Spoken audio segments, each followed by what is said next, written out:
नमस्कार दोस्तों, स्वागत है आपका हमारे चैनल आरोग्य आत्मन में। दोस्तों, आज का वीडियो बहुत ही डिमांडिंग वीडियो है क्योंकि आज के इस वीडियो में हम आपके साथ शेयर करेंगे एसएससी जीडी 5 किलोमीटर की रनिंग में स्टैमिना बिल्डअप के लिए कैसा होना चाहिए आपका डाइट प्लान।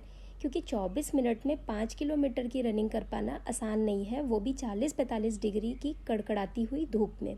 इसलिए आज के इस वीडियो में हम आपका सुबह उठने से लेकर के रात में सोने तक क्या खाना है, कैसे खाना है, जिससे आपका स्टेमिना बढ़ने के साथ साथ मसल बिल्डअप भी हो और आपको रनिंग के दौरान ज़रा भी कमज़ोरी महसूस ना होने पाए। दोस्तों, होता क्या है, 5 किलोमीटर रनिंग में आपको एक लंबी रनिंग करनी पड़ती है और जिसमें आपको ओवरऑल सभी चीज़ों पे ध्यान देना होता है, चाहे वो स्ट्रेंथ वर्कआउट हो या एंड्योरेंस वर्कआउट हो या फिर स्टेमिना बिल्डअप हो। इसलिए आपको अपनी दिनचर्या में वर्कआउट और डाइट दोनों के ही बीच में एक बहुत ही अच्छा सामंजस्य स्थापित करना होगा जो आपकी रनिंग की परफॉर्मेंस को बहुत ज़्यादा बढ़ा सके। तो सबसे पहले बात करते हैं वर्कआउट की। वर्कआउट आप स्टार्ट करेंगे वार्म अप के साथ। वार्म अप के बाद आप एंड्योरेंस बढ़ाने के लिए एक्सरसाइजेस कर सकते हैं, रनिंग और रोप स्किपिंग। रनिंग अगर आप स्लो फास्ट पेस से रनिंग करते हैं तो वो आपके रनिंग में डिसिप्लिन को बढ़ाता है। आप इसमें पहले धीमी गति से दौड़ेंगे, फिर तेज़ गति से दौड़ेंगे और फिर धीमी गति से दौड़ेंगे। ऐसा करना आपके रनिंग की परफॉर्मेंस को इन्हेंस करता है। इसके अलावा इसके बाद आप करेंगे स्ट्रेंथ ट्रेनिंग। स्ट्रेंथ ट्रेनिंग में आप पुशअप्स, पुलअप्स, बर्पीज़, लंजेस या फिर स्क्वाट्स जैसी एक्सरसाइजेस कर सकते हैं। लास्ट में आपको करना है स्प्रिंट। स्प्रिंट एक हाई इंटेंसिटी वर्कआउट होता है जो कि कार्डियो और स्ट्रेंथ ट्रेनिंग दोनों ही चीज़ें इसमें एक साथ हो जाती हैं। तो इसमें आपको 50 मीटर से 80 मीटर्स तक स्प्रिंट लगाना है। ध्यान ये रखना है कि आपका बॉडी पोस्चर सही होना चाहिए, आपके स्टेप सही पड़ रहे हैं कि नहीं, इस चीज़ का ध्यान रखना है। और स्प्रिंट में आपको कितना एफर्ट लगाना है ये भी इस एक्सरसाइज में आपको ध्यान देना होगा। अब बात करते हैं हम डाइट प्लान की। तो डाइट प्लान में आपको अर्ली मॉर्निंग क्या लेना है। यूजुअली एथलीट्स या रनर्स की सुबह जल्दी हो जाती है, आप 5 बजे तक उठ जाते हैं। तो उठने के तुरंत बाद आपको पीना है 1 गिलास पानी। उसके साथ में आप ले सकते हैं गुड़, खजूर या फिर भीगी हुई किशमिश। ये तीनों ही चीज़ें जिंक और सेलेनियम के बहुत अच्छे सोर्सेज हैं जो कि आपके मेटाबॉलिक रेट को बढ़ाने का काम करेंगे। इसके अलावा जिन लोगों का डाइजेशन बहुत अच्छा नहीं है उनके डाइजेशन को भी ये अच्छा करने का काम करेगा। इसके बाद आपको लेना है pre workout meal. Pre workout meal में हमेशा कार्बोहाइड्रेट को तवज्जो देनी चाहिए। तो कार्ब्स में आप ले सकते हैं कोई भी एक फल, जैसे कि एक केला या फिर एक सेब। फ्रूट्स में नेचुरल शुगर होती है और वो आपको अच्छा एनर्जी और अच्छा स्टेमिना देगा। इसके अलावा आप ले सकते हैं 1 cup black coffee. Black coffee आपकी दौड़ में स्फूर्ति ला देगी। उसके बाद आप वर्कआउट के लिए चले जाएंगे। वहाँ से वापस आने के बाद आपको लेना है पोस्ट वर्कआउट मील। अगर आपको फील्ड पर रनिंग के तुरंत बाद बहुत ज़ोर से प्यास लग रही है या कुछ खाने का मन कर रहा है तो आप कोई एक फल खा सकते हैं और कोई लिक्विड सोर्स ज़रूर रखिए। आप ORS पी सकते हैं, ग्लूकॉन डी पी सकते हैं। अगर आपको लग रहा है कि नहीं, आपको ठीक ठाक एनर्जी महसूस हो रही है और आप घर आने तक वेट कर सकते हैं, तो घर आने के बाद आप प्रॉपर पोस्ट वर्कआउट मील खाइए। पोस्ट वर्कआउट मील में आपको खाना है प्रोटीन्स, क्योंकि प्रोटीन्स मसल्स की रिकवरी में हेल्प करता है। रनिंग के दौरान अगर कोई इंजरी हो गई हो तो उसकी भी हीलिंग को ठीक करता है। तो आपको पोस्ट वर्कआउट मील में क्या लेना है, अंडे की सफ़ेदी या फिर पनीर या फिर 10 से 12 भीगे हुए बादाम। दोस्तों, बादाम ओमेगा 3 फैटी एसिड का बहुत अच्छा एग्जाम्पल होते हैं। चूँकि रनर्स को हमेशा गुड फैट्स लेने की सलाह दी जाती है, तो बादाम गुड फैट्स की श्रेणी में आते हैं और ये भी आपका एनर्जी लेवल मेंटेन रखने में हेल्प करेगा।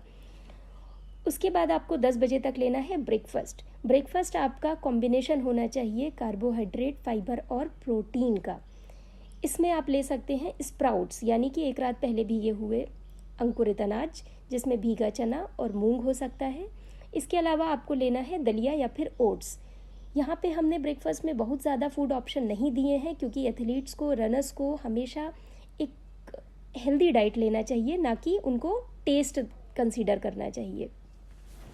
इसलिए दलिया या ओट्स एक कॉम्प्लेक्स कार्बोहाइड्रेट का सोर्स है और इसके अलावा स्प्राउट्स जो हैं वो फाइबर और प्रोटीन के बहुत अच्छे सोर्स हैं। फिर बारी आती है लंच की। 2 बजे तक आप अपना लंच करेंगे। लंच में आपको शुरुआत करनी है 1 कटोरी सलाद के साथ में।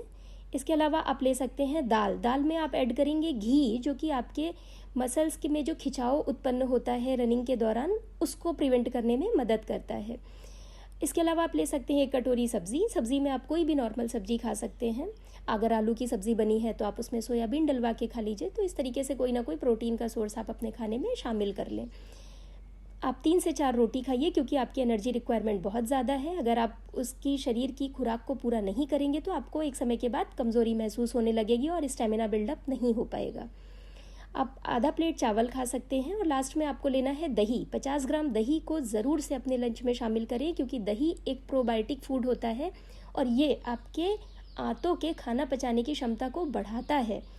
इसके अलावा कैल्शियम का एक अच्छा सोर्स होने के कारण आपको अपने शरीर के स्टेमिना बिल्डअप के लिए, उसकी एनर्जी को रिक्वायरमेंट को पूरा करने के लिए दूध दही से बनी चीज़ों को अपने खाने में शामिल करना ही चाहिए। फिर आप इसके बाद थोड़ा सा रेस्ट कर सकते हैं। बारी आती है इवनिंग की। इवनिंग में भी कुछ लोग, अगर दोबारा से आप प्रैक्टिस सेशन के लिए जा रहे हैं, रनिंग के लिए जा रहे हैं, तो अगेन आप प्री वर्कआउट मील के तौर पे ले सकते हैं। चाय पी सकते हैं। चाय के संग में यूजुअल नाश्ता मूंगफली खा सकते हैं, भुना चना खा सकते हैं, पोहा या फिर ब्रेड बटर खा सकते हैं। कुछ लोग रनिंग से जस्ट पहले ऐसा कुछ हैवी नहीं खाना चाहते, या फिर उनको डाइजेशन संबंधित समस्या होती है, या उनको फिर रनिंग के दौरान जी मचलाने जैसी समस्या होती है, तो उन्हें कोई ज़रूरत नहीं है ये सब खाने की। वो सिंपली दौड़ने से पहले प्री वर्कआउट मील के तौर पे 1 ग्लास ऑरेंज जूस पी सकते हैं। ऑरेंज जूस विटामिन सी का बहुत अच्छा सोर्स है। अगर आपको रनिंग के दौरान थकान लग रही है या मसल्स खिंचती है, तो ये उसको प्रिवेंट करने का काम करेगा। फिर आप रनिंग से जब वापस आते हैं तो आप पोस्ट वर्कआउट मील के तौर पे वो चीज़ें खा सकते हैं, जैसे कि बनाना शेक हो गया, इलेक्ट्रॉल हो गया, ORS हो गया। देखिए दोस्तों, होता क्या है, जब आप रनिंग के लिए जाते हैं तो उसमें आपका स्वेट निकलता है, पसीना निकलता है, ठीक है। तो पसीना में सिर्फ पानी नहीं होता, उसमें आपके बॉडी के सॉल्ट्स जैसे कि सोडियम, पोटेशियम, ये सारे सॉल्ट्स भी बाहर आते हैं। तो अगर आप सिर्फ पानी पी के कंपनसेट करेंगे तो पानी से आपके शरीर के सॉल्ट्स की भरपाई नहीं हो सकती। इसलिए इलेक्ट्रॉल या ओरल रिहाइड्रेटेड सॉल्यूशन एक बहुत अच्छा विकल्प होता है आपके शरीर के को इलेक्ट्रोलाइट्स की सप्लाई करने के लिए। फिर बात करते हैं डिनर की। डिनर में आपको क्या लेना है? आप नॉर्मल डिनर खा सकते हैं दोपहर के खाने की तरह, चावल के अलावा, ठीक है। तो आप एग करी खा सकते हैं, चिकन खा सकते हैं, सोयाबीन की सब्ज़ी खा सकते हैं, दाल खा सकते हैं, और उसके साथ में आपको लेना है रोटी और सलाद। एग करी, चिकन, ये सभी चीज़ें अगर घर की बनी हो तो ज़्यादा बेहतर है, क्योंकि बाहर का खाया हुआ खाना पचाने के लिए आपके शरीर को अतिरिक्त मेहनत करनी पड़ती है, और आप ऑलरेडी रनिंग करके अपने शरीर से अच्छा खासा स्टेमिना खर्च कर रहे हैं। इसलिए सारी होममेड चीज़ों को प्रेफर करें, आप घर की बनी हुई चीज़ें ही अपने खाने में शामिल करें। रात के खाने के बाद आपको बेड टाइम, मतलब सोने से जस्ट पहले आप ले सकते हैं 1 ग्लास दूध, और दूध के साथ में आपको लेना है आधा चम्मच अश्वगंधा पाउडर। ये जो पाउडर है ना दोस्तों, ये आपके हार्मोनल लेवल को मेंटेन रखने का काम करेगा। अगर कुछ लोगों को अश्वगंधा चूर्ण के स्वाद से समस्या हो, या उनको लगे कि उसका टेस्ट मुंह में बहुत अच्छा नहीं लगता, तो वो चूर्ण की जगह पे एक टैबलेट का इस्तेमाल भी कर सकते हैं, क्योंकि ये आपके मस्कुलर स्ट्रेंथ को बढ़ाने का काम करता है। होता क्या है दोस्तों, जब आप बहुत एक्सेसिव रनिंग करते हैं, विगरस रनिंग करते हैं, या अच्छी खासी एक्सरसाइज करते हैं, तो वो आपके हार्मोनल लेवल को डाउन कर देता है, जैसे कि कॉर्टिसोल और टेस्टोस्टेरोन। तो ये लेवल आपके इनके डाउन हो जाते हैं, जिसके कारण आपके मसल्स वीक होने लगते हैं, थकान लगती है, चिड़चिड़ापन और अनिद्रा या नींद ना आना जैसी समस्याएं होने लगती हैं। और ये हार्मोन्स का काम क्या होता है, ये मांसपेशियों के निर्माण में मदद करती है। तो इसलिए आपको अश्वगंधा चूर्ण लेने की सलाह दी जा रही है, जिससे आपके बॉडी में मसल फॉर्मेशन होता रहे।